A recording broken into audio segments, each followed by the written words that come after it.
South ఇండియాలో top music director list తీస్తే అందులో మనకి ప్రధానంగా వినిపించే పేర్లలో ఒకటి తమన్.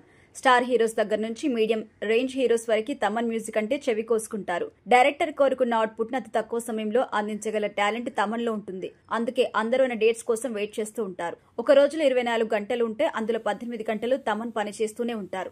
ఎప్పుడు నిద్రపోతానో కూడా క్లారిటీ లేదంటూ ఒక ఇంటర్వ్యూలో చెప్పారు. అయితే మరి ఇంత పని చేస్తున్నప్పుడు ఒక మనిషికి ఏదో ఒక అలవాటు ఉపశమనం ఇవ్వాలి. తమన్ కి అలా ఉపశమనం ఇచ్చే ఆట క్రికెట్. ఈయనకి మ్యూజిక్ అంటే ఎంత ఇష్టమో క్రికెట్ అంటే కూడా అంతే ఇష్టం. టాలీవుడ్ తరపున ఇప్పటి వరకు ఎన్నో చారిటీ మ్యాచ్లు ఆడిన సందర్భాలున్నాయి. క్రికెట్ లో ఈయన సెంచరీస్ కూడా చేశారు. అయితే ఈయన ఆడిన షాట్స్ కి సంబంధించి వీడియోస్ అయితే వైరల్ అవుతుంటాయి.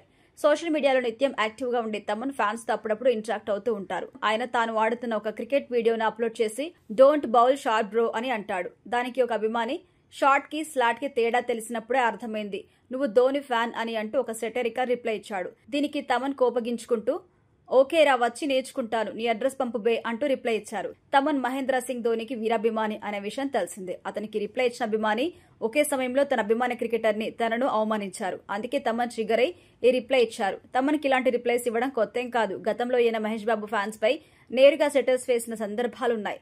అందరు సెలబ్రిటీస్ లాగా తమన్ నెగిటివిటీని పట్టించుకోకుండా ముందుకెళ్లే రకం కాదు. తనపై ఎవరైనా నెగిటివ్ గా మాట్లాడితే ఇచ్చి పాడేస్తాడు. ఇకపోతే ప్రజెంట్ తమన్ చేతిలో అఖండ 2, ఓజీ, లెనిన్ వంటి సినిమాలున్నాయి. ఈ సినిమాలపై మార్కెట్లో ఎలాంటి బజ్ ఉందో అందరికీ తెలుసు.